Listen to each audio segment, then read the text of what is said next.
Chers amis auditeurs de Radio Rumuri, bonsoir. Vous êtes avec votre serviteur Célestin Servahile. Et comme vous le savez, tous les mardis, nous faisons nos émissions. Nous avons un programme en langue française et un programme en langue nyarwanda.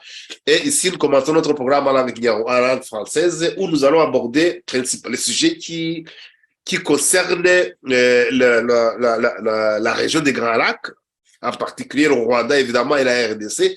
Et aujourd'hui, nous allons surtout nous appesantir sur l'intervention que le ministre des Affaires étrangères rwandais, monsieur Vincent Biruta, a faite devant le Parlement rwandais il y a quelques jours, où, franchement, peut-être que mon invité va me contredire, ou alors va me compléter, ou moi, en des mots, tout simplement, j'ai remarqué que Vincent Biruta n'a fait que aller défendre, ou alors soutenir, ou alors blanchir, appelez ça comme vous voulez, le mouvement M23 qui sévit, c'est-à-dire qui mène la guerre en RDC, et que la République démocratique du Congo dit ouvertement que c'est le Rwanda, en réalité, qui a attaqué le Rwanda, qui a attaqué la RDC sous couvert du M23. Nous allons essayer d'analyser en profondeur, nous allons essayer de voir vraiment ce que a dit le ministre Biruta devant le Parlement, et puis essayer de voir ce qui se cache derrière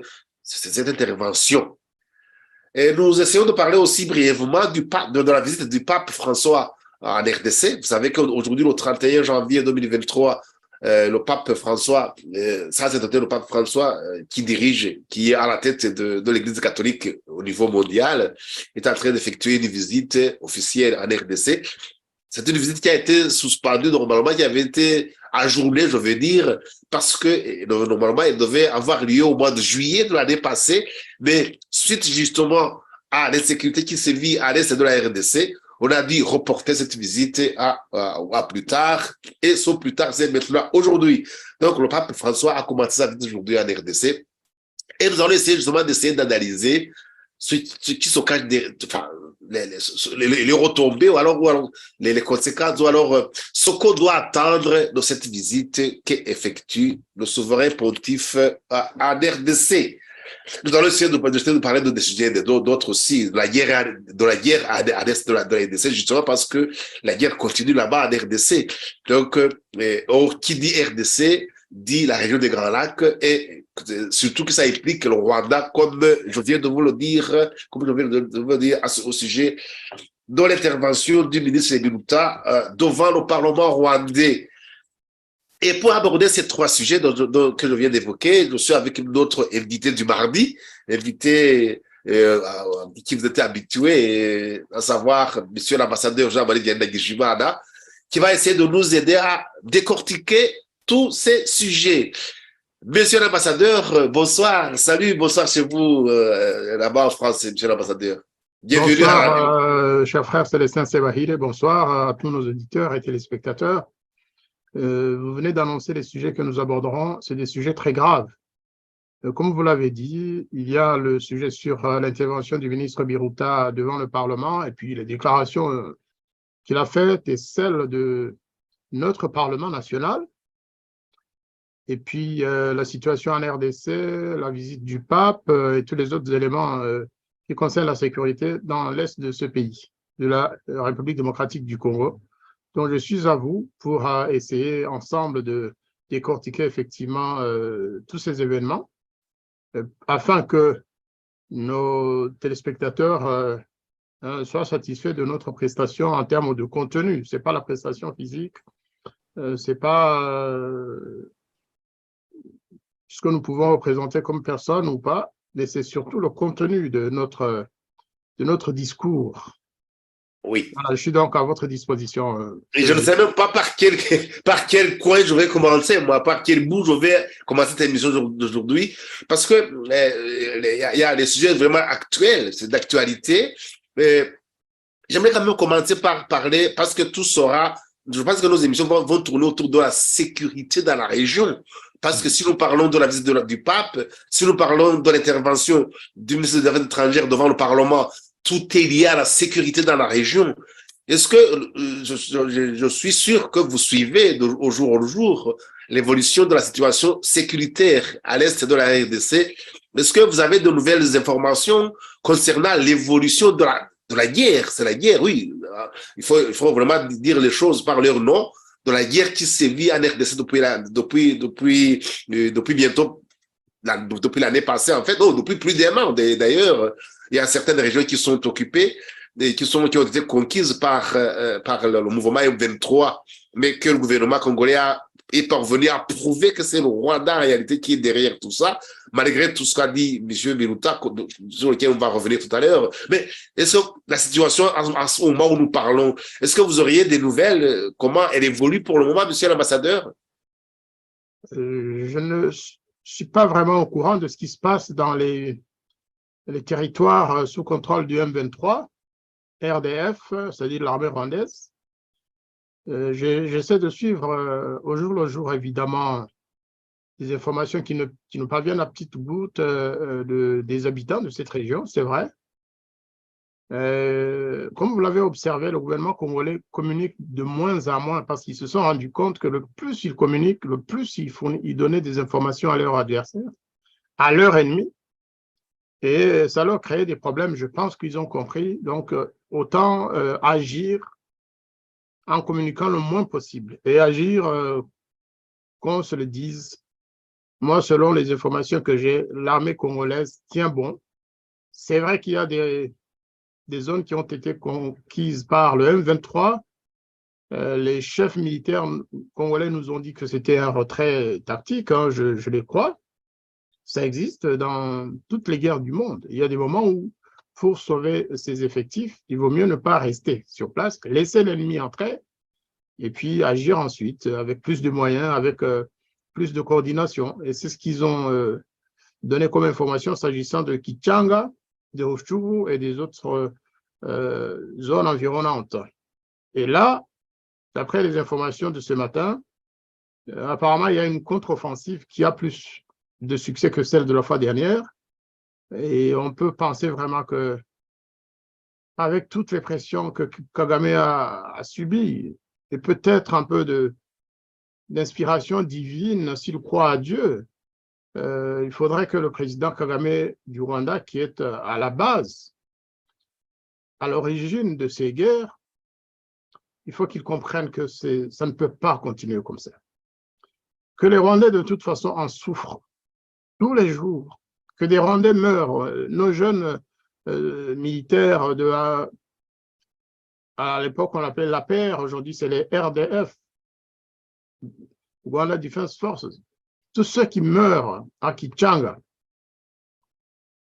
à Ruchuru, à Masisi et ailleurs, tous ces jeunes soldats à qui on demande d'aller massacrer des populations civiles congolaises et aussi des réfugiés rwandais vivant dans ces zones-là, il faut qu'ils comprennent que ça ne peut pas nous être favorable. Au bout du compte, c'est le Rwanda qui va perdre cette guerre, mais aussi la réprobation internationale. Mais c'est surtout des vies humaines, rwandaises et congolaises, que sa folie meurtrière est en train de perdre. C'est l'humanité entière qui subit les méchancetés, les cruautés de Paul Kagame et de son armée, de son régime.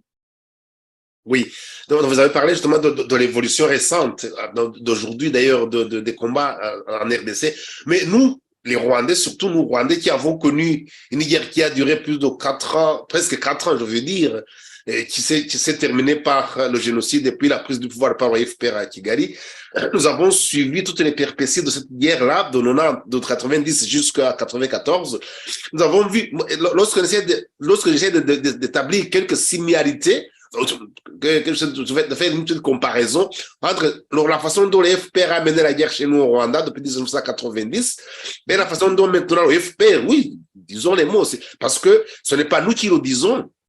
Il y a les grands pays de son monde, les États-Unis, l'Angleterre, la communauté internationale, tout le monde sait, on va y revenir tout à l'heure dans ce qu'a dit Biruta, contrairement, n'en déplaisant le ministre Biruta, tout le monde reconnaît, il sait avec des preuves à l'appui que c'est les RDF, comme vous disiez, qui sont derrière le M23.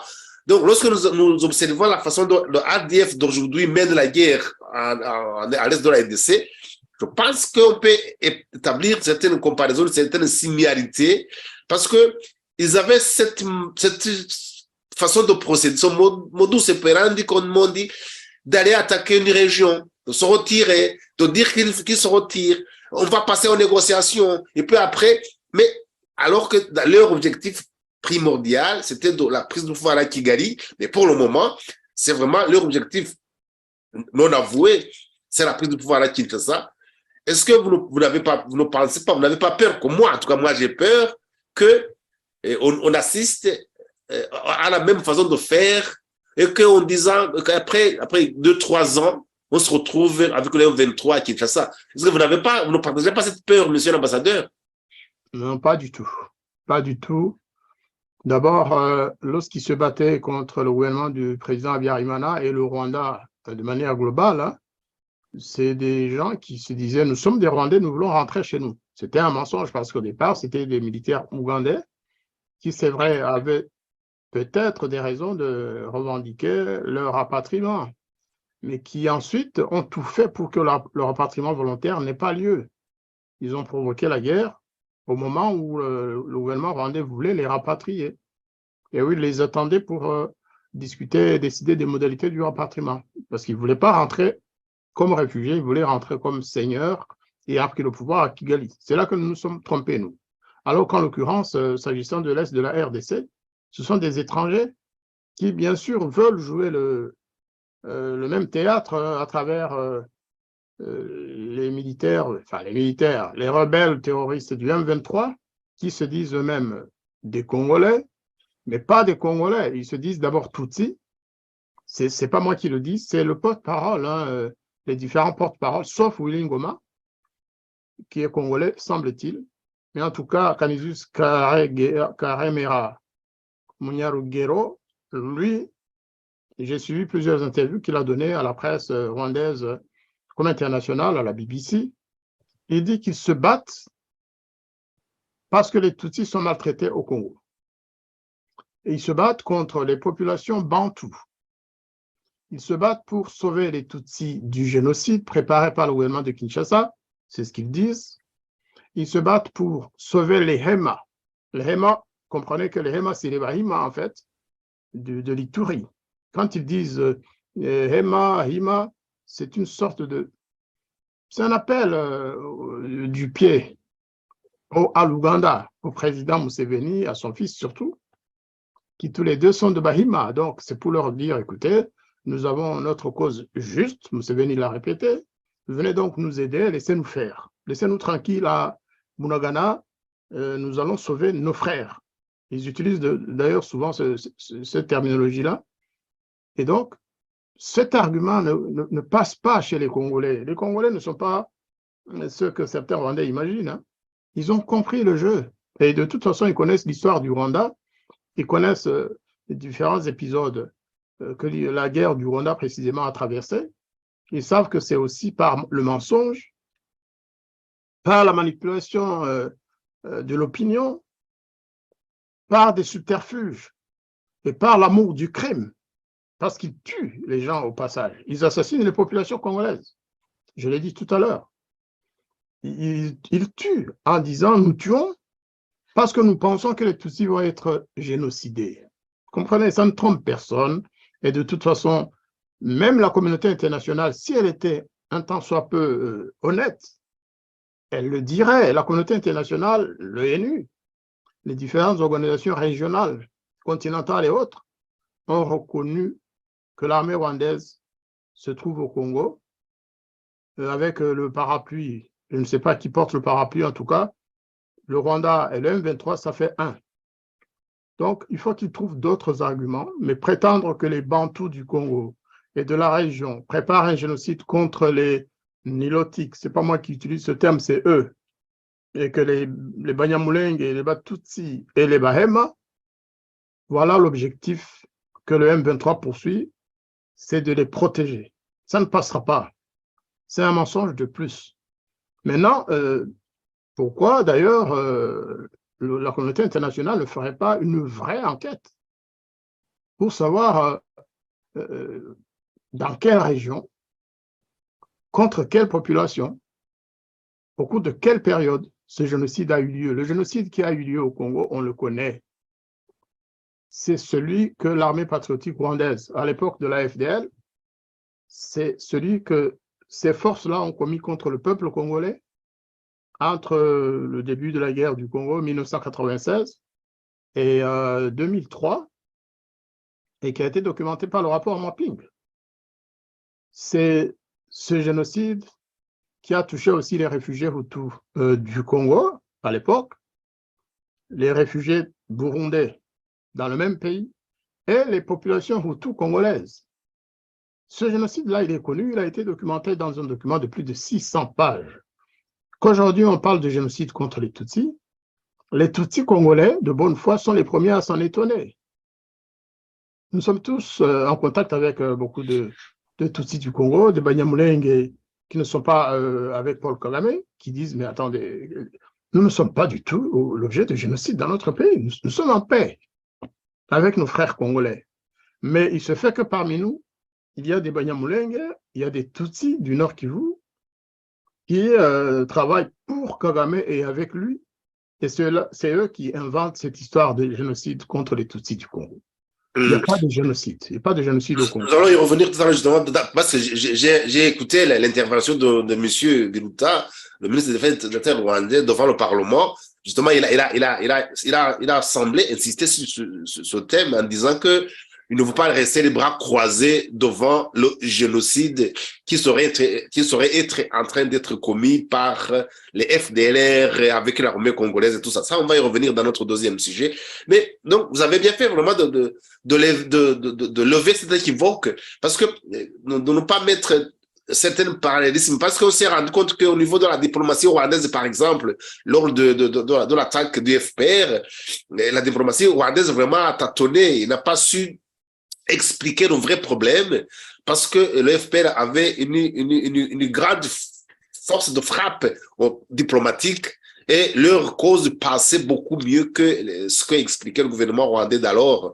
Parce que pour le moment, vraiment, lorsque Tshisekedi parle, et avec les preuves à l'appui, avec les images satellites, il montre bien que ce n'est pas le M23, même si c'était le M23, toi qui viens du Rwanda. Donc, ce qui fait que la communauté internationale est obligée de reconnaître que vraiment, c'est une véritable agression, tout simplement, qui ne dit pas son nom. Vraiment, j'espère bien que les Congolais pourront prendre la situation bien à main et qu'ils ne vont pas rentrer dans le jeu, parce qu'il y a une autre stratégie que le FPR a utilisée chez nous aussi, c'est de diviser les gens de l'intérieur du Rwanda pour pouvoir ensuite mieux les battre, tout simplement. Et j'espère bien que les Congolais vont rester unis, qu'ils ne vont pas perdre de vue le véritable ennemi, entre guillemets, parce que ils vont pas aller commencer à s'entre-déchirer entre eux, ou alors à agresser tous les Rwandais ou tous les rwandophones sans distinction. Vraiment, il va falloir vraiment que les Congolais fassent attention, qu'ils ne tombent pas dans le piège dans lequel certains Rwandais sont tombés jambes jointes, surtout lors des massacres qui ont visé les Tutsis, qui ont été le génocide contre les Tutsis, qui jusqu'à aujourd'hui d'ailleurs est devenu une genre de carte que le FPR continue à jouer maintenant, même si cette carte semble pour le moment être désuète, mais elle continue quand même de la brandir jusqu'à aujourd'hui. Chaque fois qu'on parle des exactions du FPR, ah non, on a commis le génocide, c'est nous au Rwanda, vous n'avez rien fait. Non. Mais pour le moment, je pense que cette carte commence à être vraiment à perdre sa valeur. Non pas qu'elle n'ait pas sa valeur dans le fait qu'il y a eu le génocide contre les Tutsis, mais qu'on commence quand même à aller voir du côté de l'FPR aussi les exactions, les tueries, les massacres, les violations des droits de l'homme qu'il a commis. Donc pour le moment, j'espère vraiment... Il y a un élément peut-être qu'il faut dire à ce niveau avant de poursuivre. Hein. Oui. Rassurez-vous, c'est le président Kagame lui-même qui va donner raison aux Congolais et finalement justifier l'action actuelle médiatique et diplomatique des dirigeants congolais. Parce que tout à l'heure, j'ai regardé l'interview qu'il a eue avec M. Soudan de Jeune Afrique. Oui. Où il reconnaît en réalité qu'il est au Congo. M. Soudan, qui n'est pas de ses ennemis, au contraire, c'est un communicateur Jeune Afrique qui travaille pour le gouvernement rwandais et qui est rémunéré pour le faire. il lui a demandé quand même, assez courageusement, je trouve, même s'il était un brin gêné dans les questions qu'il posait au président Kagame. Il lui a dit, mais Monsieur le Président, vous ne pensez pas que le monde vous condamne pour votre présence, pour la présence de votre armée au Congo? Il a dit, non, au fait, et à la fin, il a dit, le plus important, c'est que ce n'est pas que nous y sommes. Il a dit, le plus important, c'est la raison pour laquelle nous y sommes. Et là, donc, il a commencé sa chanson. Oh, au Congo, les Tutsis congolais. Voilà, donc, il a justifié sa présence en la confirmant au Congo. À supposer que cela soit vrai, que les Tutsis soient persécutés au Congo, est-ce que ça vaut une guerre d'un pays étranger? Est-ce que ça vaut une agression ouverte avec des milliers de militaires rwandais et quelques affidés congolais? Est-ce que ça vaut vraiment la peine? Pourquoi il n'a pas commencé par la partie diplomatique en disant, écoutez, je vais voir les Congolais, il faut qu'ils m'expliquent pourquoi les Tutsis comme moi me disent qu'ils sont persécutés. Éventuellement, saisir des instances régionales ou internationales sur ce sujet. Non. Donc, le prétexte, l'alibi de Kagame, c'est toujours le même. Et il a immédiatement rebondi en parlant des FDLR. Donc, ce n'est que ça comme argument. Et c'est des mensonges. Tous les deux, c'est des mensonges. Il n'y a pas de génocide contre les Tutsis. Il n'y a pas de persécution ouverte. Il est évident que des Tutsis meurent par la violence au Congo. Mais des Congolais aussi, pas nécessairement pour les raisons que Kagame prétend. Mais ce n'est pas une raison qui peut justifier l'agression d'un pays, et surtout le pillage de ses ressources, le massacre de ses populations, et cette arrogance dont fait preuve le président, et de plus en plus ses ministres, ses députés et autres, son Parlement en tout cas. On va aborder ça tout à l'heure. Oui. Il faut absolument que ça cesse. Il faut que ça cesse. Et rassurez-vous, les Congolais ont compris. Ils vont... oui, parfois on a l'impression qu'ils travaillent de manière dispersée, mais c'est comme nous aussi, les Rwandais anti-Kagame. Ceux qui prétendent être de l'opposition pour ramener la démocratie dans notre pays. On n'est pas nécessairement tous ensemble. Mais on ne va pas se macheter. On ne va pas acheter des machettes pour s'entrecouper. Oui. Donc, rassurons l'opinion. Nous, les Rwandais, d'abord, nous sommes aux côtés des Congolais qui se battent contre cette agression et nous y restons.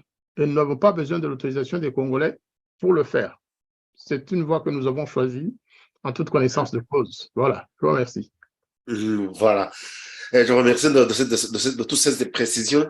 J'espère vraiment, je le répète une fois encore, c'est pour ça que nous faisons cette émission en langue française, justement, pour que les Congolais puissent comprendre vraiment qu'il y a certains Rwandais qui ont une certaine expérience, qui ont connu de telles guerres depuis 1990, que vraiment ils ont intérêt à faire attention et éventuellement d'ailleurs à nous approcher pour nous demander comment est-ce que vous avez fait, comment est-ce que vous avez su contourner tous ces pièges, quels sont les pièges, tous les pièges qu'on peut leur tendre vraiment, nous on les voit déjà avant même qu'ils commencent à avoir leur effet, nous on les a déjà vus, on les a décelés avant. Il faudra vraiment qu'on s'approche des Congolais qui viennent vraiment qu'on puisse leur expliquer comment procède le FPR pour essayer de diviser, pour mieux régner.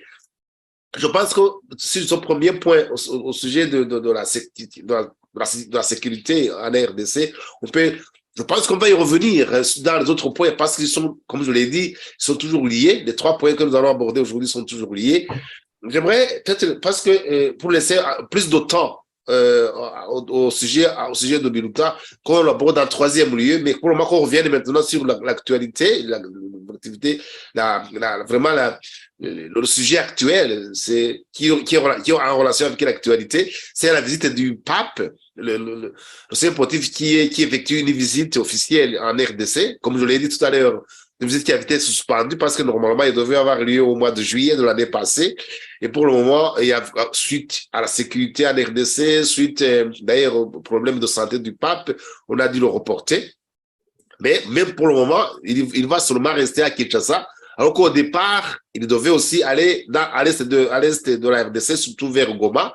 Et là, on a dit que le terrain qui devait accueillir, justement, où il devait aller célébrer la messe et être en contact, être en relation avec les chrétiens là-bas, que ce terrain, justement, se trouvait exactement sur le terrain de bataille entre, justement, ce mouvement M23, fameux mouvement M23 et les FARDC. Donc, pour le moment, cette partie de la visite a été amputée et donc il va seulement rester à Kinshasa et puis après, il ira à Djouba.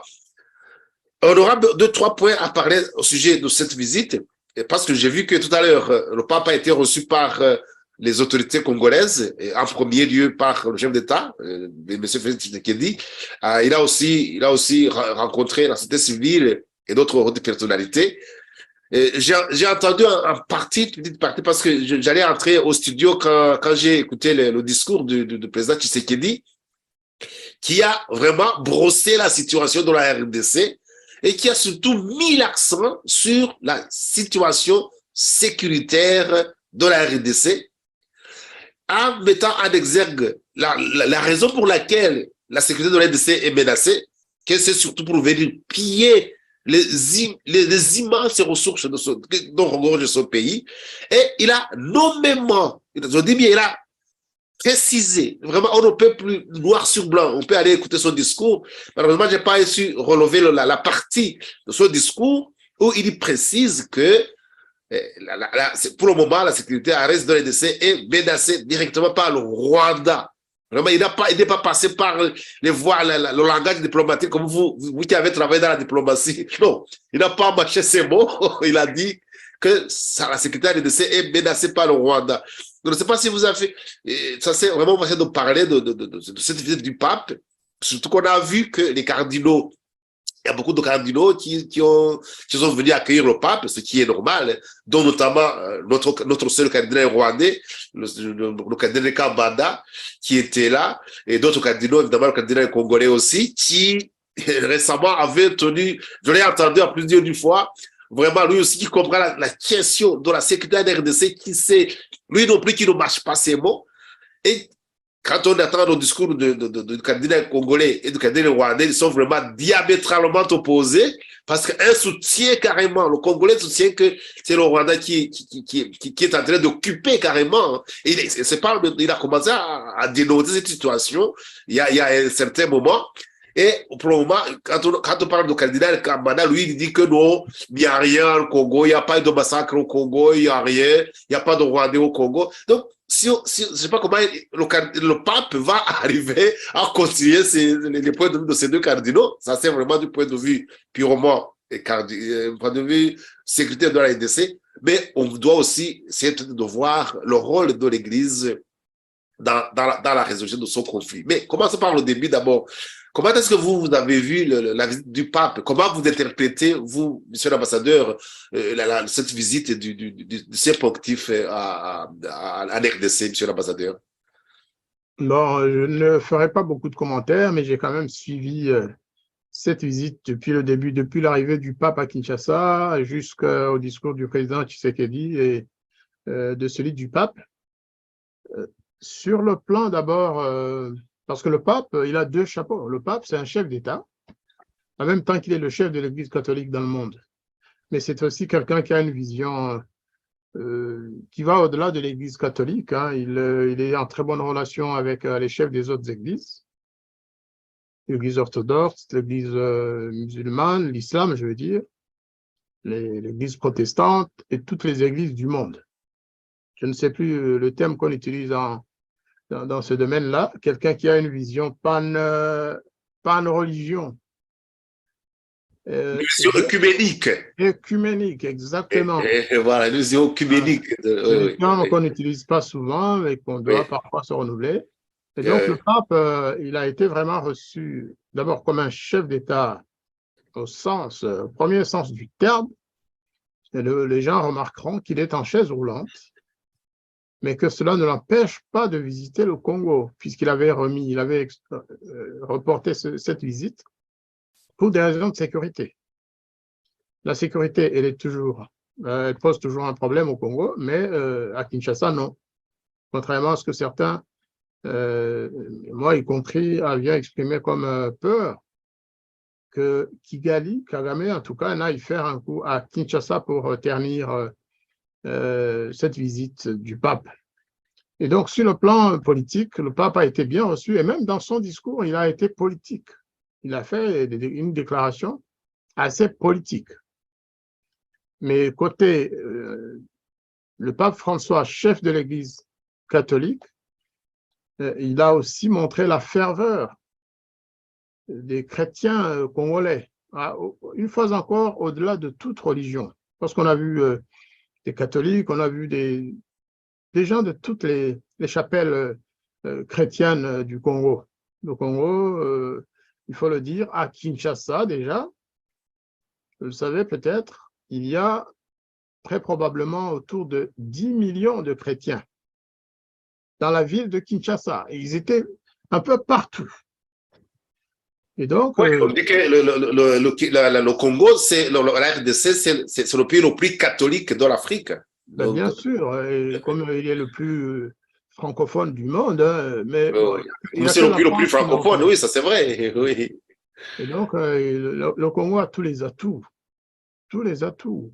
Il y a que ça, des aveugles, quelques aveugles. Moi, je ne suis pas contre les aveugles, mais il y a des aveugles qui ne voient pas que le Congo est une grande puissance potentielle. Et le plus tôt sera le mieux. Et donc, la visite du pape est marquée par ce cachet de grandes visites. Et les discours prononcés par le président Tshisekedi, comme celui du pape, sont des discours dignes de chefs d'État. C'est pourquoi vous avez remarqué qu'en s'exprimant, le président Félix-Antoine Tshisekedi, qui lui n'est pas un chef d'église, il appartient à une église qui n'est pas l'église catholique, il a été politique. Il a parlé à un chef d'État étranger, tout en gardant naturellement certaines limites. Mais il a tout dit. Il a dit toute la vérité qu'il peut dire à un chef d'État étranger. En lançant aussi un appel au pape en disant dites-le au monde que nous avons été agressés, que nous avons perdu plus de 10 millions de citoyens congolais. Normalement, le président Tshisekedi ne donnait pas ce chiffre-là. Il a dû réviser sans doute ces statistiques parce qu'elles sont là, parce qu'il y a des documents, parce qu'il y a c'est des crimes qui ont été documentés. Il l'a dit.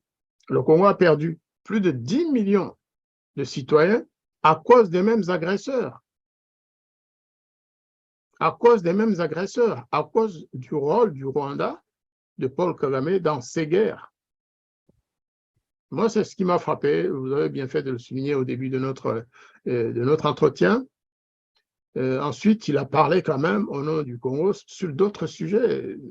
Ce qui m'a frappé aussi, c'est le fait que la communauté que certaines puissances ou certaines organisations internationales, sociétés privées, s'opposent à la vente de zones pétrolières au Congo, alors que le Congo a pris toutes les mesures pour sauvegarder l'environnement et pour faire des explorations écologiques de son pétrole. Dans le même temps, ça il ne l'a peut-être pas dit, dans le même temps, il y a des pays occidentaux qui s'opposent à ce projet, alors que chez eux, ils commencent le forage de pétrole dans leur propre pays ou dans certains pays voisins du Congo.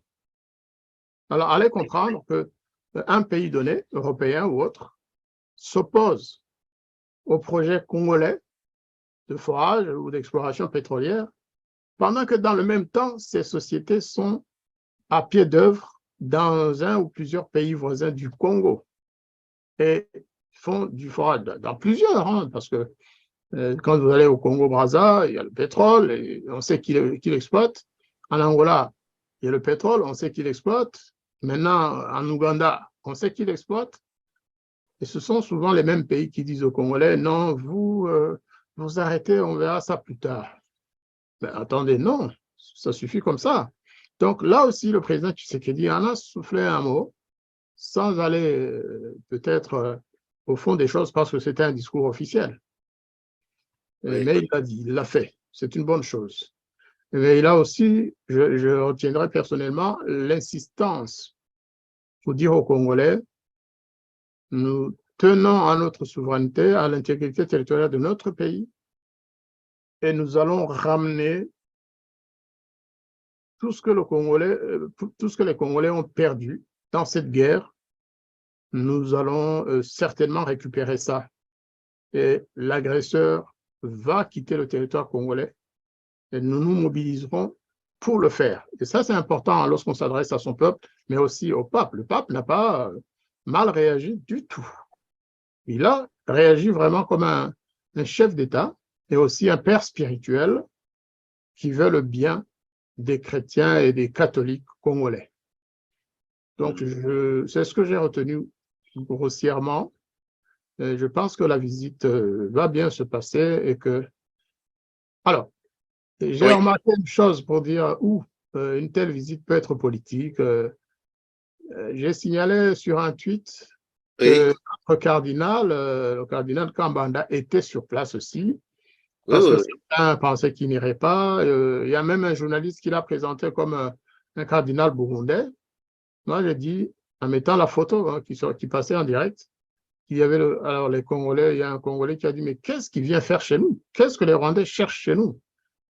Il faut comprendre que là, on parle de l'Église catholique. Le cardinal Kambanda, qui est un cardinal, même si on sait qu'il est un ami très intime de Kagame, qu'il est son conseiller spirituel et autres, et politique, mais le pape est venu aussi bien pour les chrétiens du Congo et des pays environnants, et de l'Afrique d'ailleurs, mais aussi pour rencontrer son homologue chef d'État, le président Tshisekedi. Donc, le cardinal Kambanda, qui soit à Kinshasa, ça ne nous étonne pas. Ce n'est pas lui qui a agressé le Congo, mais ceux qui se posaient cette question aussi avaient le droit, et peut-être c'est une bonne chose qu'ils le disent, parce que le cardinal Kambanda, il aura sans doute ce genre de message et il va se poser des questions. Mais pourquoi, au fait, je soutiens un criminel patenté, un criminel international patenté, qui a tué autant de monde dans la région? Voilà donc pour la visite. Il est trop tôt pour... oui, peut-être, je pense que d'ailleurs, qu'on y reviendra après, parce que c'est une visite qui va durer quelques jours. Je pense que dans nos émissions ultérieures, on va y revenir, peut-être d'analyser. Et à ce moment-là, on aura même à notre disposition beaucoup plus d'éléments, beaucoup d'autres interviews qui auront lieu. Et donc, nous aurons vraiment beaucoup plus d'éléments pour avoir des analyses beaucoup plus approfondies. J'aimerais quand même avoir votre point de vue à propos, quand vous voyez le cardinal Kambanda à côté du cardinal Fridolin Ambongo, dont on connaît les deux, les propos au sujet de la sécurité du Congo. Vous pensez que comment est-ce qu'ils vont se parler entre eux? Moi, ça m'intrigue. J'ai une certaine curiosité de voir comment ils vont parler, sachant le point de vue du capitaine Kambanda. Vous l'avez bien souligné tout à l'heure, il a très bien exprimé dans différents médias. Il dit que non, au Congo, il n'y aurait pas eu. Au moment où le président Tshisekedi parle de 10 millions de morts tués par le FPR, l'APR, ou je ne sais pas, ADF, comme vous voulez, ou différents casques techniques qu'il a portés. Et donc, lui qui dit, vous avez Kambanda qui dit que non, il n'y a pas eu de massacre. Vous l'avez suivi sur les télévisions récemment, que non, il n'y aurait pas eu de génocide, il n'y aurait pas tellement de massacres au Congo. Comment est-ce que, à votre vue, comment est-ce que vous trouvez qu'ils vont essayer de se parler entre Kardinal Ambongo et Kardinal Kambanda, monsieur l'ambassadeur? C'est une question de curiosité, tout simplement. Moi, je ne me suis pas posé cette question parce que je sais qu'ils sont copains. Le cardinal Ambongo et le cardinal Kambanda sont des amis. Méfiez-vous. Et c'est tout à fait normal, c'est tous les deux des cardinaux qui se rencontrent à des endroits où nous, on n'est pas, à Rome notamment. Mais rappelez-vous, il y a quelques mois, le cardinal Kambanda était au Congo, participait à un synode, comme ça, et on a remarqué une certaine proximité.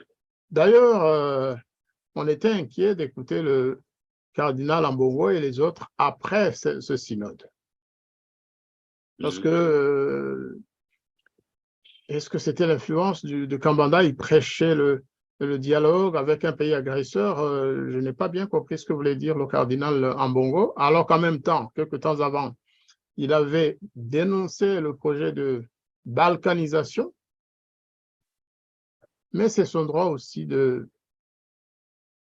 Méfiez-vous, Kambanda et Ambongo ne sont pas des ennemis, pas du tout. Ils sont proches.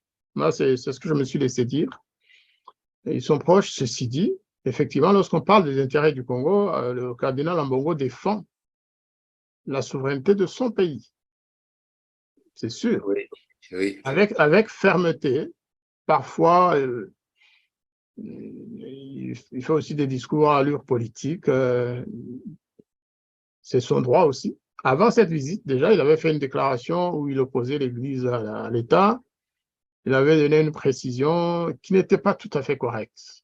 Un journaliste lui demandait, donc le pape vient pour conforter la position du gouvernement congolais, etc. Le cardinal lui a dit non, non, non.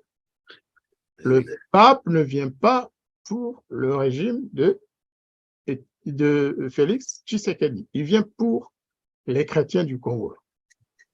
Moi, je dis que c'est en partie vrai, mais en réalité, il ne peut pas venir au Congo s'il n'a pas été invité par les dirigeants de ce pays. Bah, la preuve, c'est que tous les deux, que ce soit lui, le cardinal Ambongo et Tshisekedi étaient là. Et Tshisekedi a tenu un discours, comme vous l'avez bien analysé tout à l'heure, un discours purement comme président de la République. C'est ça. Mais moi, sur cette opposition, oui. Il est venu pour qui?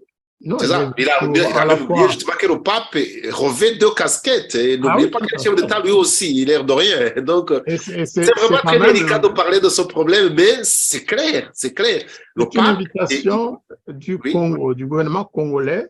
Exactement. A suscité la venue au Congo du pape. Mais, comme c'est un chef religieux, il vient aussi pour les chrétiens, pour l'Église catholique du Congo. Donc, ce n'était pas la peine d'opposer ça, avec tout le respect que je dois au cardinal Ambongo, qui est un être humain, qui peut aussi réagir comme Ambongo, pour des raisons que je ne connais pas. C'est un grand homme qui a parmi les premiers pris position contre cette guerre, contre même les velléités du Rwanda de coloniser une partie du Congo. Coloniser, d'occuper, oui, j'ai passé son discours ici à la radio. Il a vraiment pris des positions, mais sur la venue du pape, je crois qu'il aurait pu dire, ouais, il vient pour nous deux. Oui, ça aurait été plus correct. Ça aurait été plus correct, c'est vrai. C'est vrai. Donc, j'aimerais quand même, il me reste encore peut-être presque 40 minutes, j'aimerais quand même qu'on arrive à aborder le gros sujet, le gros thème d'aujourd'hui. C'est le discours qu'a tenu le ministre Biruta devant le Parlement rwandais. J'aimerais qu'on aborde sur 3 angles. L'angle, c'est-à-dire l'aspect purement formel. C'est-à-dire, normalement, nous savons, nous devons d'abord souligner que le ministre Biruta n'était pas convoqué par le Parlement. Il est allé pour, on va dire, présenter tout simplement la situation, on va dire, diplomatique, des relations internationales, des relations diplomatiques entre le Rwanda et ses voisins directs. D'ailleurs, il nous sait borné que c'est un voisin direct. Et donc, il voulait juste présenter. Donc, il n'était pas convoqué. Alors que, de mon point de vue, le rôle du Parlement, normalement, ça aurait été de demander carrément, de le convoquer, de lui demander, parce que il est de l'autorité publique que le Rwanda connaît beaucoup de problèmes diplomatiques avec tous ses voisins. Ces dernières années, nous avons connu des problèmes avec différents pays voisins, le Burundi, l'Ouganda, la RDC. C'est des problèmes qui sont toujours, je ne sais même pas s'ils sont déjà terminés, parce que nous parlons surtout de la RDC, parce qu'il y a la guerre ouverte, mais le Burundi aussi, l'Ouganda aussi, sont des problèmes qui restent toujours pendants, hein, ils ne sont pas encore finis. Donc, normalement, si un Parlement qui est indépendant, qui est vraiment parmi les rôles du Parlement, ils doivent convoquer l'exécutif pour des sujets précis qui sont préoccupants. Mais lui, il est venu c'est comme s'il était lui venu de lui-même pour présenter la situation. Ça, c'est ce qui m'a interpellé, moi, le premier point de vue qui m'a interpellé. Le deuxième point de vue, c'est la façon dont il a présenté son discours. J'ai trouvé, là, je vraiment donne, vous allez vous dire votre point de vue, ce que vous avez ressenti, vous. Là, c'est vraiment mon ressenti. J'ai eu comme impression que M. Biruta était venu, en fait, pour essayer d'expliquer la raison pour laquelle le Rwanda doit absolument se tenir au M23, tout simplement. D'ailleurs, même plus loin, il y a quelques insinuations qu'il a faites. Et si on ne les analyse pas très précisément, par exemple, là, il a pratiquement remis en question les frontières dont l'Afrique a hérité de l'indépendance. Il les a véritablement remis en question. Donc, comme quoi, il y aurait quelques velléités, sinon expansionnistes, sinon ils veulent récupérer le territoire qui, soi-disant, aurait appartenu au Rwanda. Ça, vous allez me dire ce que vous avez pensé. Donc, je pense qu'il était venu vraiment pour essayer de commencer à expliquer tout doucement pourquoi ils sont là-bas. Et surtout, il s'est apaisanti sur les soi-disant menaces contre les rwandophones. Oui, il trouve d'ailleurs que ce sont des Rwandais, en fait, mais il n'a pas voulu le dire comme ça. Les Congolais rwandophones, Tutsis, qui vivent en RDC, qui sont, soi-disant, menacés par les FDLR et les FARDC et les populations autochtones. Voilà, c'est toi, point de vue. J'aimerais quand même vous demander, ça c'est mon point de vue, mon ressenti, ce que j'ai retiré. On va rentrer en détail tout à l'heure, mais de prime abord, quelle a été votre impression lorsque vous avez écouté ce discours? On ne va pas tellement nous présenter sur les différentes interventions des députés, on peut aussi en dire un mot, mais moi, j'aimerais vraiment qu'on se concentre sur le discours de M. Biruta devant le Parlement, M. l'ambassadeur. Quel a été votre ressenti? Quel était votre point de vue? Qu'est-ce qui vous a suscité dans votre réflexion, M. l'ambassadeur? Merci pour d'abord cette introduction, parce qu'effectivement, c'était une sorte de... Il faisait un briefing au Parlement sur la situation sécuritaire de l'Est de la République démocratique du Congo, et pas du Rwanda. En fait, il voulait, vous l'avez si bien dit, expliquer pourquoi le Rwanda est intervenu au Congo et pourquoi il faut le faire ouvertement. C'est-à-dire donner les raisons qui expliquent l'invasion du Congo. Il n'a pas nié, À un moment donné, il a failli le faire, mais il s'est embrouillé. Au contraire, il a confirmé le fait de la présence rwandaise en RDC. Mais ce qui m'a le plus frappé et choqué, c'est que, je l'ai écrit sur Twitter aussi, en donnant copie à certaines autorités rwandaises, c'est que le ministre Biruta s'est comporté et s'est exprimé, non pas comme le ministre d'un pays qui s'appelle le Rwanda, non pas comme le ministre à la tête d'une institution, je dirais, quand même, le ministère des Affaires étrangères n'est pas n'importe quel ministère. Eh bien, il l'a fait du début à la fin comme un ministre Tutsi. Il a utilisé le mot Abanyarwanda pas plus de 5 fois, pendant plus de 52 minutes où il a parlé tout seul. Ensuite, les députés sont venus, la même chose, la même tendance, à ne voir au Rwanda que des Batutsi, comme si le Rwanda était devenu un Tutsi-land. Monsieur Biruta, il faut qu'il le sache et je le lui dis, au Rwanda, il y a plus que des Batutsi, il y a des Bahutus, il y a des Batwa, et toutes ces populations mélangées qui sont nées des mariages entre ces différentes ethnies. Il faut qu'ils le sachent. Lorsque vous parlez de la sécurité des Rwandais, vous n'entrevoyez que la sécurité des Batutsi. C'est très grave, M. Biruta. Le Rwanda n'est pas un Tutsi-land. C'est le Rwanda de tous les Rwandais. Et quand vous parlez de sécurité des Rwandais, parlez de la sécurité de tous les Rwandais, de toutes les ethnies qui composent ce pays, de toutes les communautés rwandaises, du Rwanda et de l'extérieur, mais pas que des Tutsis. Alors, chercher à amadouer l'opinion internationale en disant que oui, le Rwanda s'occupe de la sécurité et de la protection. D'ailleurs, pas que des Batutsi. Il a parlé des Bahema, de l'Ituri, hein, parce que les Hema habitent en Ituri. C'est ce qui fait intervenir d'ailleurs en réalité l'Ouganda, le président Museveni, qui est Hima lui-même. C'est pourquoi il a choisi d'aller, soi-disant, combattre les ADF dans cette zone, alors qu'en réalité, c'est avec la même politique. C'est la même raison que Kagame et Biruta. Donc ça, nous devons absolument dénoncer ça et nous élever contre l'utilisation de tous les privilèges que ces messieurs ont, qu'ils détiennent au nom des Rwandais et qu'ils les utilisent au seul bénéfice d'une seule ethnie du pays. Ça, c'est une chose importante à dire. Le Rwanda n'est pas un Tutsi-land. Il ne devrait pas. Mais la tendance, c'est cela. Un autre élément, celui par lequel d'ailleurs vous avez commencé, c'est le fait de remettre en cause les frontières actuelles de la République démocratique du Congo. Parce que pour ces gens-là de Kigali, le Congo n'est pas celui qu'il devrait être. Pour eux, la zone occupée aujourd'hui par le M23 RDF, l'armée rwandaise, c'est une zone qui appartiendrait,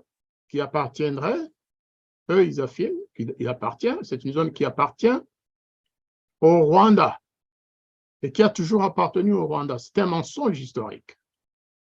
Tous ceux qui connaissent l'histoire de nos pays et du tracé des frontières du Rwanda, du Congo, et du Burundi, et de l'Ouganda et des autres savent que cette partie n'appartenait pas au Congo et qu'il y a eu plusieurs périodes, plusieurs étapes d'évolution du tracé des frontières. Il a parlé de l'accord belgo-allemand de 1910 et il l'a transformé en faveur du Rwanda. Il faut faire attention parce que... C'est ça, justement, j'aimerais vraiment qu'on revienne sur ce... Parce que si on l'entend comme ça dans l'extérieur, hein, on risque de tomber dans le piège et de penser que ce qu'il a dit, c'est la vérité. Parce que ils sont très forts, ces gens. Hein. Oui, j'ai parlé de la manipulation. Dans la communication, ils sont très forts. Donc, si tu analyses tous les mots qui sont sortis de sa bouche, c'est la vérité, mais il s'arrange pour nous dire qu'est la vérité, mais à nous disapporter de la vérité. Et de telle sorte que si on veut, il peut la retourner et se rendre compte que tout compte fait. Il a dit les mots qui tendent à prouver sa thèse, que tout compte fait, même dans les années 1959, il voulait même aller pour que les gens comprennent c'est récent ça. C'est récent. Il y a des personnes qui sont allées là-bas, des Rwandais qui sont allés là-bas, donc même ça appartenait au Rwanda. De façon que vraiment, si on suit son discours sans avoir d'autres informations, on risque de tomber dans son piège et de penser que ce qu'il nous a dit, c'est vrai. Alors que, justement, c'est vraiment que vous précisiez ça, que vous étiez vraiment que les gens puissent comprendre de façon claire ce qui s'est passé. Toute la conférence, il a réellement eu lieu, cette conférence-là. Et le tracé des frontières africaines, tout le monde le sait, c'est pas que au Rwanda, c'est pas seulement qu'au Rwanda. Il y a même récemment, j'étais en RCA, en centrafricaine, j'ai vu la conférence de Berlin, la conférence de Berlin. Yes, mais après, il y a eu entre l'Allemagne et le Rwanda, voilà, qui vraiment, franchement, il faut y revenir vraiment que les gens comprennent très clairement. Aujourd'hui, on ne peut pas y revenir parce que c'est un grand dossier, c'est un dossier énorme. Oui, oui, oui. Vous savez, le professeur Dawel a écrit dessus. J'attends la partie historique qu'il m'a promise. Il a sans doute été très occupé, mais j'ai obtenu des éléments en passant par Bruxelles, en passant par le musée de Tervuren et des autres sources d'informations. Effectivement, il y a eu un accord en 1910. Rappelons qu'en 1910, au Congo, c'était le Congo belge donc, et puis en face, c'était l'Allemagne. Et donc, il y a eu un malentendu, chacun prétendait avoir le droit d'être plus large, d'être plus… Voilà, et ils se sont réunis, je pense, à Bruxelles à plusieurs reprises. Et en 1910-11, ils ont signé un accord de tracer de la frontière définitive. Et c'est celle-là dont nous dépendons aujourd'hui, en fait. Alors qu'avant 1910, je vais parler de mon coin à moi, d'où je viens, de la région de Canggu. C'est cette histoire-là qui m'a le plus intéressé. Chez moi, par exemple, avant 1910, si on suit le tracé de la frontière à l'époque, nous, on était des Congolais, parce qu'on appartenait au Congo belge. C'est avec cet accord de 1910 que la frontière a été déplacée et le Congo belge a eu sa frontière repoussée de l'autre côté de la Rusizi. Oui, avant 1910, le Congo venait au-delà et une partie de la région du Kinyaga, de l'autre côté de la Rusizi, appartenait au Congo. Donc, je peux dire que nos grands-parents et les autres, s'il n'y avait pas eu cet accord de 1910, seraient des Congolais. C'est ce qui explique d'ailleurs pourquoi tout le long de la Rusizi, côté rwandais actuel, il y a des populations qui ne parlaient pas kinyarwanda jusque dans les années 70. J'ai des camarades qui étaient avec moi à l'école primaire. Il y a eu même un ministre, je ne dirai pas son nom, dont je connais très bien la famille puisque c'est des voisins, ils ne sont pas loin de chez moi, dont le père ne parlait pas du tout kinyarwanda, mais alors pas du tout. Et ses frères, qui étaient avec moi à l'école primaire, qui ont continué à l'école secondaire au Rwanda, puisqu'ils étaient devenus rwandais depuis 1910, ne parlaient pas kinyarwanda du tout, ils parlaient machi. Oui. Donc, aujourd'hui, Kagame prétend, oui, le Bushi, le Bunyabungo appartenait au Rwanda. Non, ce n'est pas vrai. Il y a eu des agressions du Rwanda de l'époque, notamment du roi Rwabugiri contre le Bunyabungo, mais il n'était jamais parvenu à oui, il n'a jamais pu conquérir, ça c'est vrai. Il n'avait pas conquéri ça. Oui, ça voilà, ce sont les Belges qui avaient établi la frontière. De toute façon, le Bunyabungo, le Bushi existait depuis toujours. Mais prétendre aujourd'hui que Rwabugiri, il a passé peut-être 2 mois dans cette zone, donc ça appartient au Rwanda, non, il faut qu'on soit sérieux. Sinon, s'il revient aux frontières, on va en parler.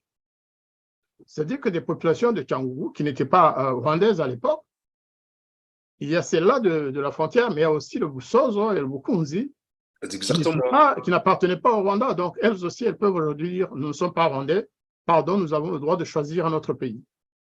Il faut que le Rwanda fasse très attention à trop remettre les frontières des autres en question. Ce sont les propres frontières du Rwanda qui vont être remises en question. Et il y a des pays qui seraient preneurs, parce que la région de Canggu n'est pas une région désagréable, hein, mais je n'ai aucune intention de déclarer un Kinyaga indépendant, pas du tout. Ce n'est pas dans ma volonté, ni dans mes pouvoirs. Justement, parce qu'en parlant des frontières, justement, on a vu qu'il risque d'aller beaucoup trop loin, hein, parce qu'il a même suggéré, il a laissé entendre que même il y aurait même des parties rwandaises qui seraient en Ouganda aussi. Ah ben, et si on revient aussi, hein, parce que si on est vraiment allé à chercher cette délimitation qui ont eu lieu dans les années de 1910, et aussi la partie de la Tanzanie, alors, donc, finalement, je ne sais pas vraiment ce qu'ils veulent vraiment aller chercher. Les aventuriers, les gens du gouvernement rwandais, en fait, ils ont tété au sein de leur chef, du président Kagame. Lui, c'est un remetteur en question de tout. Tout ce qui était avant lui doit changer. Et ça, ce n'est pas possible. Il faut savoir qu'on a des voisins. Il faut savoir que le Rwanda a signé des conventions internationales, qu'il a adhéré à des chartes, dont notamment la charte de l'Union africaine, qui dès 1963, depuis la création de l'OUA, le Rwanda a signé un accord qui demande que les pays africains respectent les frontières acquises lors des indépendances. C'est-à-dire que si on voulait jouer à ce jeu, il n'y a plus aucun seul pays africain qui serait exempt de guerre. On ne peut pas remettre en question les frontières de ses voisins si on est africain et si on est raisonnable. Donc ça, déjà, Biruta, qui est ministre des Affaires étrangères, devrait le savoir et éviter, mon Dieu, de jouer ce petit jeu-là, qui n'est pas honnête d'abord, qui est basé sur des théories fausses et qui peut remettre en question l'intégrité du Rwanda actuel au regard de toutes les conventions, au regard de tous les accords qui ont été signés par les colonisateurs. J'ai donné l'exemple de Cyangugu, mais il y a aussi le Bugoyi, parce que le tracé passait, tout le lac Kivu appartenait à la Belgique à l'époque. Oui. Ouais, et pas à l'Allemagne. Le Rwanda, c'était la partie allemande. Donc, si on jouait ce jeu-là, le tracé va jusque dans le Bugoyi pour repartir au Congo. C'est le Congo qui sortirait gagnant. Donc, il faut qu'on arrête de se moquer des populations de notre région. Chacun doit être content des frontières qui sont les siennes, exploiter les ressources qui lui appartiennent et ne pas aller piller les ressources de ses voisins. Le Rwanda vivra dans cette région pour toujours. Et le Congo aussi. Et on parlait de ça, et on parlait de cette soi-disant remise en question des frontières au moment où le Rwanda, justement, se targuait d'être le porte-parole de l'intégration africaine, Voilà. de la levée des frontières, de la monnaie unique, du marché commun. Et c'est ça, c'est comme ça qu'ils entendent l'intégration, tout ça. Il y a des fois où je me dis, est-ce que ces gens, ils sont cohérents dans leur discours? C'est vraiment un grand Donc, problème. quand il parle, en fait, il veut assimiler les frontières territoriales de nos différents pays aux populations de ces pays. Lorsqu'il dit que les Hémas sont des Tutsis, il l'a dit, hein, que les Hémas du Congo sont des Tutsis, s'il vous plaît. Que les Banyamulenge sont des Tutsis. Oui, nous, c'est vrai qu'avant l'indépendance, on les appelait des Tutsis, des Banyarwanda du Congo. Mais eux, ils disent aujourd'hui qu'ils ne sont pas Tutsis, qu'ils sont nilotiques, Banyamulenge, mais pas Tutsis, certains Banyamulenge. Et il faut vraiment qu'on fasse très attention. Les Rwandais arriveront à donner une très, très mauvaise image de notre pays. Le président Abiyarimana, le président Kayibanda, ils ont dirigé le pays dont ils ont hérité de la colonisation sans jamais vouloir aller créer des problèmes chez les voisins. Et on ne vivait pas plus mal qu'aujourd'hui. Oui. J'aimerais quand même qu'on aborde notre sujet, parce que je vois que les minutes avancent quand même.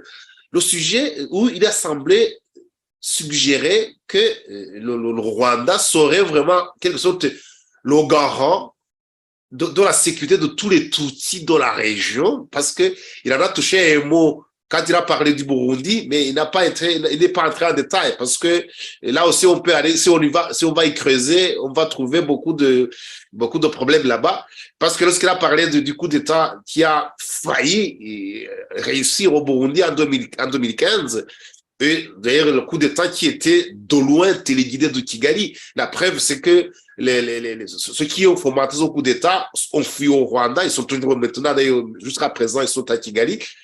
Mais j'ai vu qu'il y en a certains qui ont commencé à aller ailleurs, mais pour le moment, il y en a, la plupart ils sont trouvés à Kigali.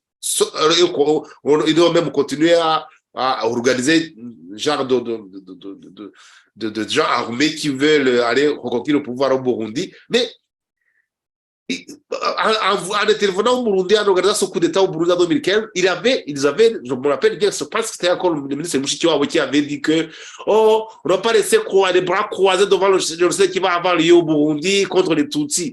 Mais aujourd'hui, on vient qu'on nous rechanter la même chanson, comme quoi les Batutsi, Banyamulenge et autres rwandophones congolais, Batutsi, comme vous avez souligné tout à l'heure, alors que ce n'est même pas vrai, qu'ils seraient menacés de génocide. Donc, d'où tire-t-il son rôle de se porter garant, protecteur de tous les Tutsis de la région? Moi, je ne sais pas d'où il tire ce rôle, qui se sont arrogés carrément. Ils se sont donné ce rôle de protéger les Tutsis, peu importe où ils se trouvent. Parce que quand on écoute son discours, c'est comme s'il disait à côté international, il dit, ah, vous avez observé chez nous, il y a le génocide au Rwanda, mais nous, au lieu de commencer à nous condamner que nous avons agressé le Congo, vous devriez plutôt intervenir pour aller arrêter les massacres qui ont d'être commis au Congo contre les Batutsis. Alors nous, on va y aller. D'où est-ce qu'il tire son rôle? Son rôle, ils se sont vraiment attribués comme ça, monsieur l'ambassadeur. Comment vous trouvez c'était... Non, je ne veux pas dire le mot arrogance, mais c'est oui, c'est presque... Vous savez, cher frère Célestin, vous savez oui. que le FPR, justement, fonctionne comme ça. Il a, en quelques temps seulement, en 2 ou 3 phrases, M. Biruta a ressorti le narratif du génocide des Juifs, le génocide contre les Juifs.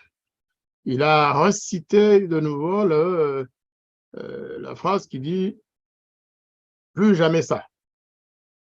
Et que donc, une fois qu'il y a un génocide quelque part, la communauté internationale est contrainte d'intervenir. Le même qui, en 1994, pendant qu'il y avait un génocide au Rwanda, le même, je disais, Kagame, qui s'opposait à la venue de troupes internationales pour essayer d'arrêter les massacres. Le même. Aujourd'hui, alors qu'il n'y a rien, alors qu'il n'y a pas de risque de génocide au Congo, ce sont les Congolais honnêtes, Tutsis, courageux, qui le disent et qui dénoncent cette mascarade de Kagame. Beaucoup de Banyamulenge, beaucoup de Tutsis du Nord qui le disent, qui disent, mais il veut faire de nous ce qu'il a fait des Tutsis du Rwanda en 1994. Nous sacrifier, et ça a commencé. D'ailleurs, ce qui ne doit pas nous échapper, cher Célestin, c'est le timing. Les déclarations du ministre Biruta, c'est-à-dire son briefing au Parlement, pour avoir le feu vert. Parce que lorsqu'on va au Parlement comme ça, c'est pour obtenir le feu vert, c'est pour informer le Parlement de son pays que oui, voilà, nous sommes en guerre contre le Congo, il ne l'a pas nié, parce que nous voulons aller sauver les Tutsis, les Banyamulenge et les Hema. Et selon sa théorie des frontières, l'Ituri pourrait être aussi incluse dans le Rwanda de Paul Kagame, parce qu'il y a des Tutsis. C'est ça aussi la logique qu'il y a derrière. Et donc, le timing dont je parle, c'est ce discours au Parlement rwandais. Le feu vert, il l'a reçu avec beaucoup d'acclamations et de soutien de tous les parlementaires qui ont dit n'importe quoi pour la plupart aussi. Dont certains se sont félicités. Je pense vraiment, j'aimerais vraiment qu'on y revienne, soit à Rwanda ou... Parce que c'est très intéressant vraiment de revenir sur le fonctionnement de ce Parlement. Vraiment, je vous intéresse vraiment que la semaine prochaine, on fera ça une autre fois peut-être. Si nous parlons de ce qui concerne le Congo, c'est pas dedans en français. Pour que les Congolais aussi puissent comprendre ça, mais c'était une parenthèse. Je voulais parler du M23. Oui, voilà. Je ne sais plus qui l'a fait avant l'autre, hein, mais en tout cas, le discours de Biruta a été repris mot pour mot par le porte-parole du M23, un certain Canisius Karemera Munyarugiro, qui a aussi expliqué que le M23 se battait contre les Bantous parce que ces derniers voulaient perpétrer un génocide. Bien sûr, le gouvernement congolais, un génocide contre les Batutsis, contre les Tutsis, contre les Banyamulenge et contre les Hema, le groupe de Nilotique qu'il a défini ainsi, exactement dans les mêmes termes que le ministre Biruta. Et il a justifié que le plus jamais ça, qui a été mis à l'honneur après le génocide contre les Juifs, impose aux Tutsis du M23 de prendre les armes, d'occuper la région qu'ils occupent et de poursuivre la guerre jusqu'en Ituri, en fait, et même de massacrer ceux qui sont censés préparer ce génocide ou avoir tué des Tutsis. Il a tellement mélangé, mais c'est un discours tout à fait exercé, c'est un discours préparé et qui est synchronisé avec la déclaration de Biruta.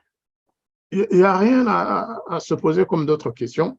Tout ça, c'était une déclaration de guerre exprimée par les deux partenaires, c'est-à-dire le gouvernement rwandais de Paul Kagame et ces rebelles terroristes qui sévissent dans l'est de la République démocratique du Congo.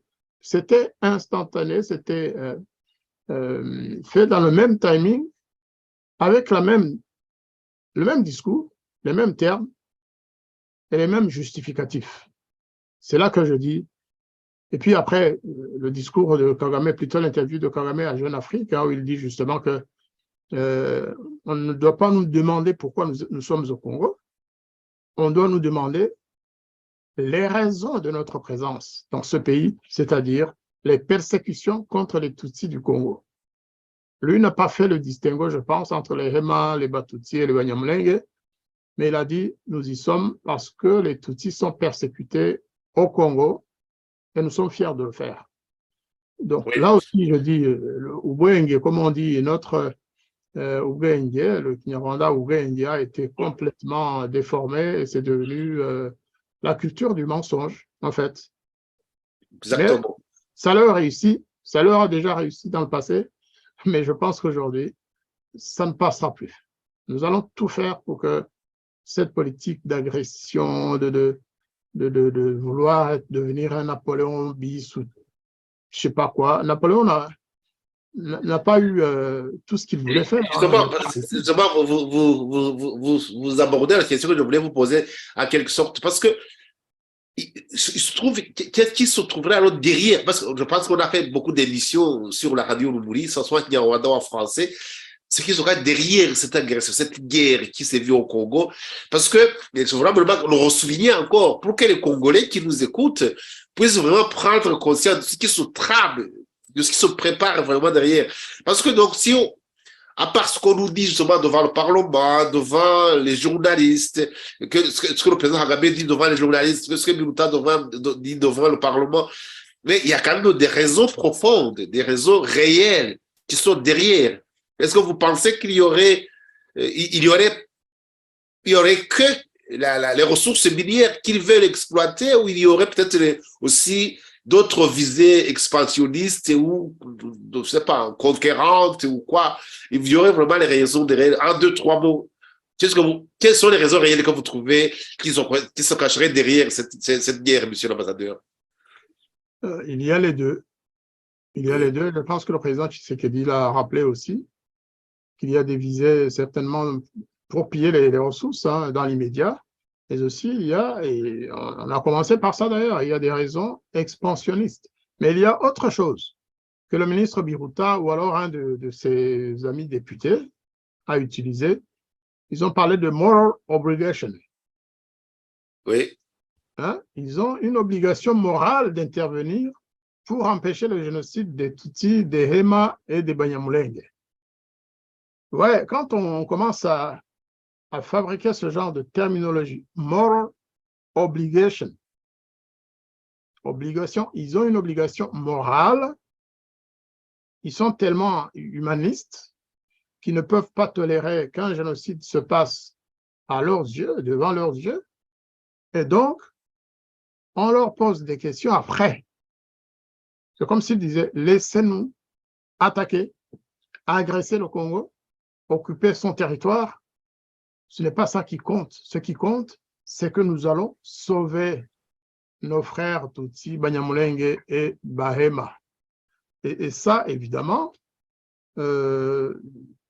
ça séduit les plus naïfs. Il y a des gens qui ne connaissent pas la situation, ils peuvent être séduits par un tel.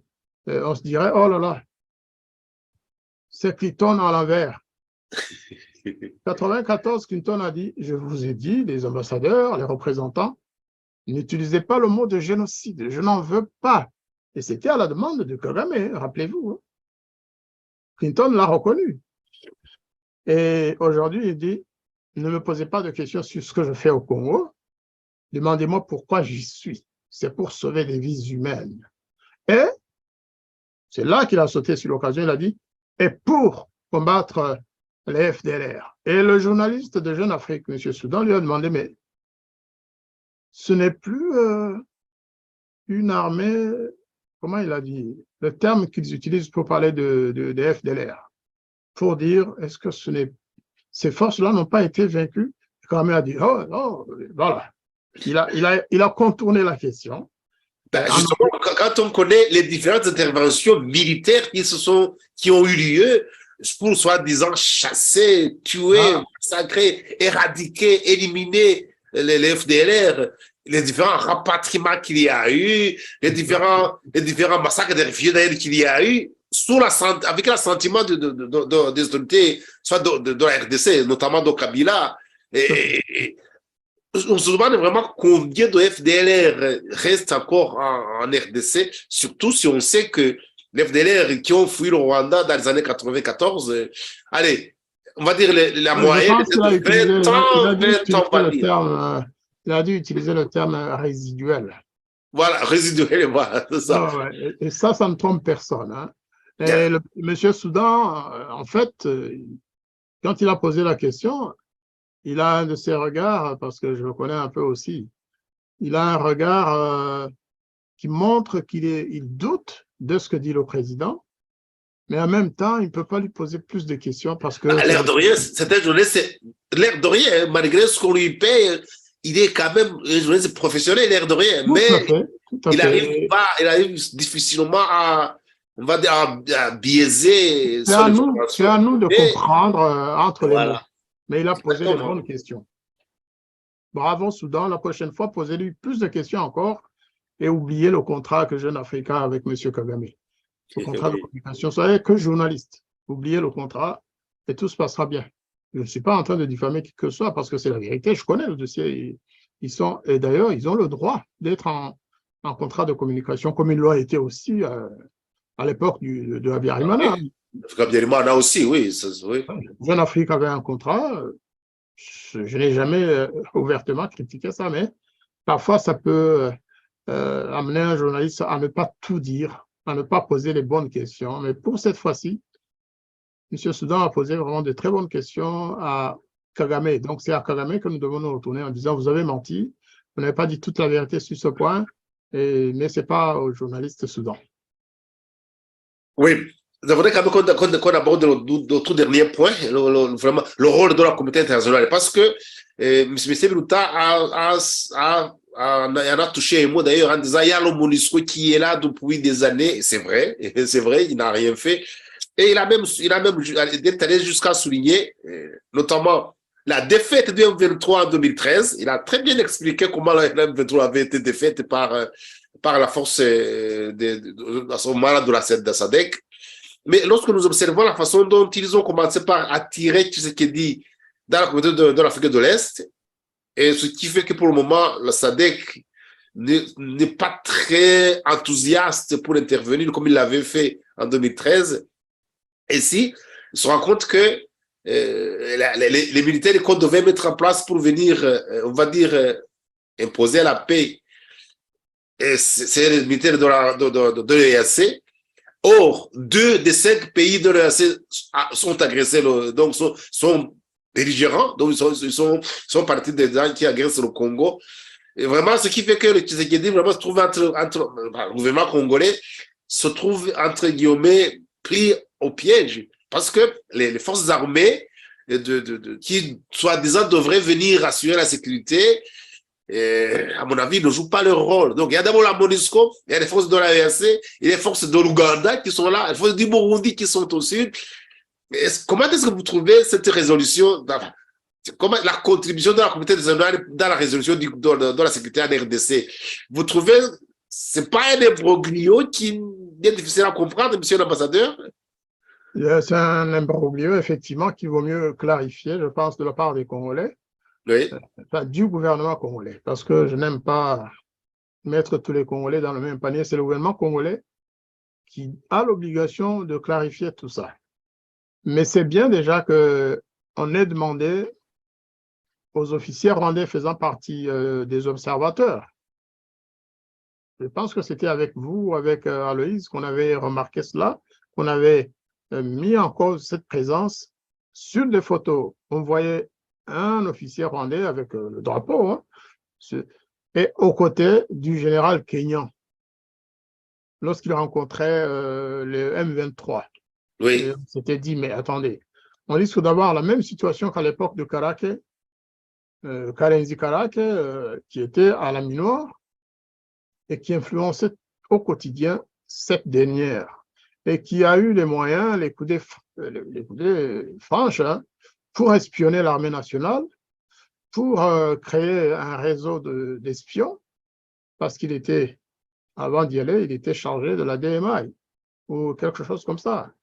Et donc, c'est une erreur que les Congolais, le gouvernement congolais ait accepté, sans trop vérifier, la présence de ces officiers rwandais au sein des observateurs de l'EAC. Maintenant, l'erreur est corrigée. Attendons la suite.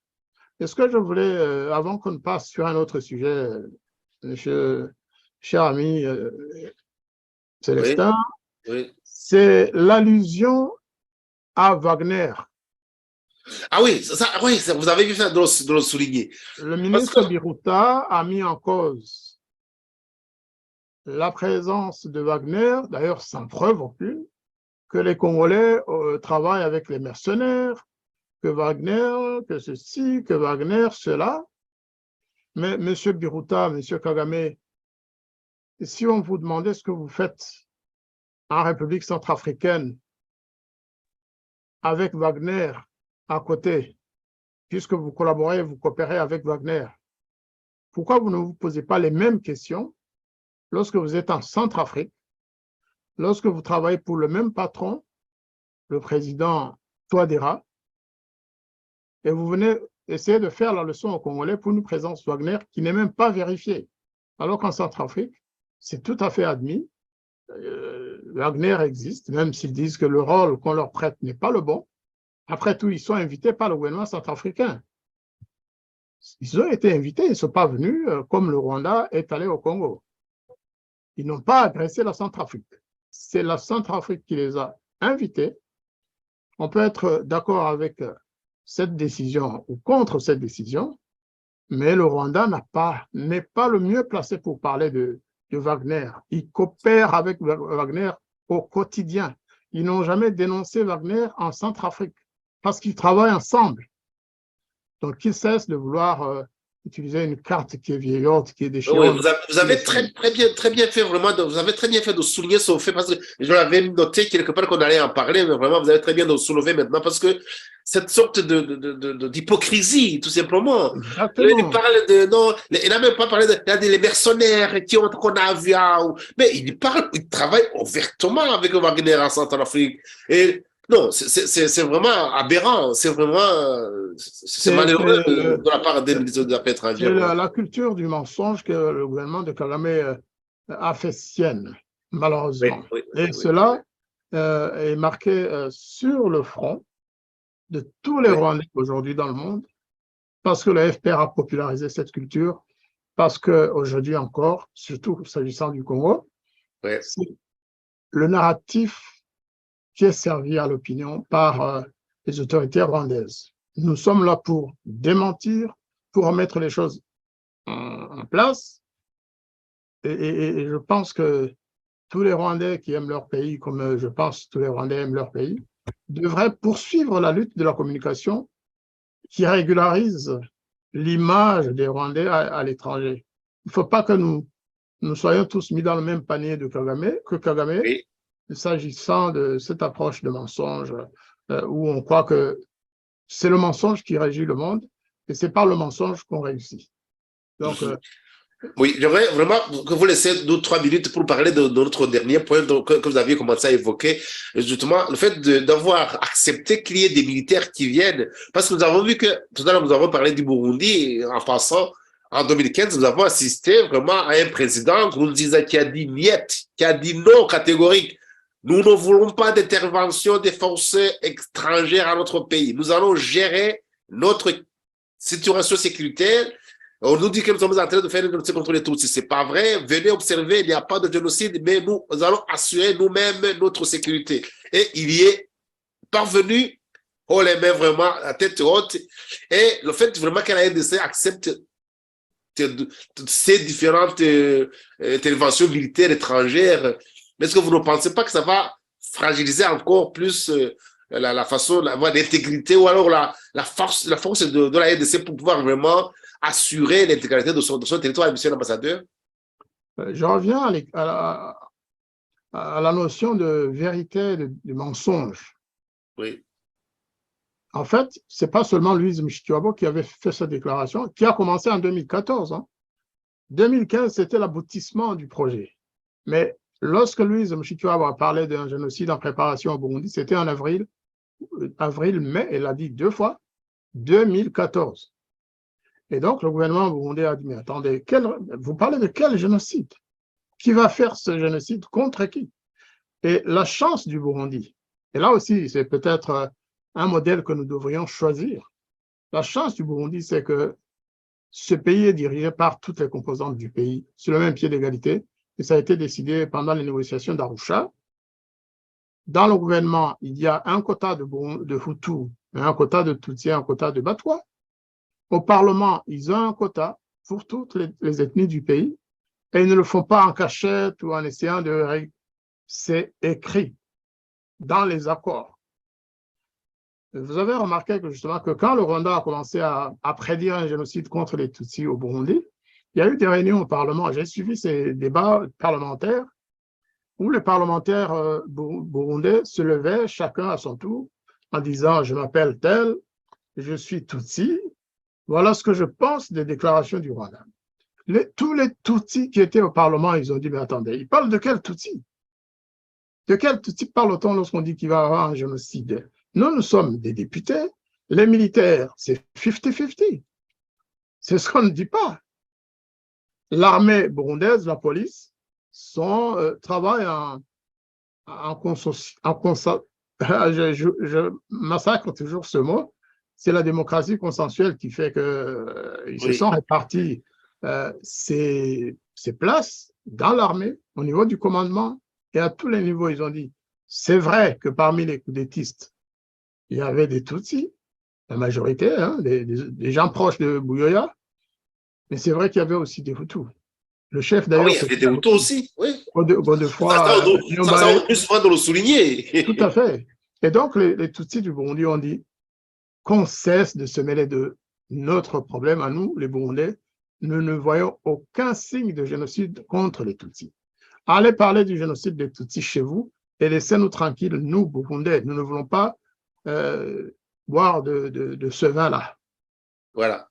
Donc, au Burundi, ça a marché parce que les Tutsis du Burundi, les Hutus du Burundi et les Batwa se sont mis ensemble pour rejeter ce mensonge. Au Congo, de plus en plus de voix Tutsi, Banyamulenge, je n'ai pas encore entendu de Bahema, je suppose qu'ils vont quand même aussi se lever pour en parler. Mais il y a beaucoup de Banyamulenge qui disent non, attendez, vous nous avez menti, vous nous avez manipulé depuis 1990, vous nous recrutez dans votre armée. Vous nous avez encore manipulé en 1996 au sein des ADFL, des AFDL, pardon. AFDL, oui. À ce jour, pareil, allez raconter ça à d'autres, mais pas à nous, Banyamulenge. Il n'y a pas de génocide en préparation. Par contre, il y a des Banyamulenge qui ont signé des lettres, des déclarations qui disent qu'il va y avoir un génocide contre les Tutsis. Certains disent que le génocide contre les Tutsis est le fait, ou devrait être le fait, de Red Tabara.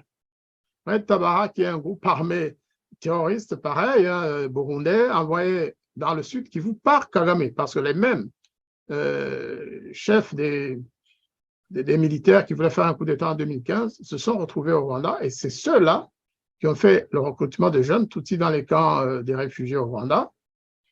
Et ensuite, après le recrutement, exactement le même scénario de 95-16, avec les Banyamulenge et les Tutsis du Nord Kivu, ils ont été envoyés dans le sud Kivu, avec pour mission, nous disent certains Banyamulenge, avec comme mission de tuer le plus de Banyamulenge possible, qui sont des Tutsis comme eux. Et pourquoi? Pour permettre au Rwanda d'envoyer des citoyens rwandais de souche et des réfugiés burundais. Et l'objectif, c'est quoi? L'objectif de tout ça, il ne faut pas être naïf, c'est en face, c'est Bujumbura. C'est prendre le pouvoir à Bujumbura, c'est changer le pouvoir au Burundi et remettre un pouvoir qui leur ressemble. Vous voyez ce que je veux dire? Oui.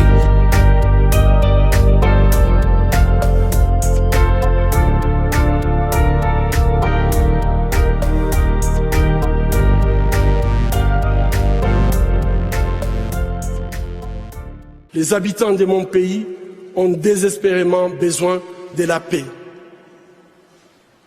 Mais comment construire la paix sur des fausses communes? Comment construire la paix sans vérité ni réconciliation? Comment construire la paix sans justice ni réparation?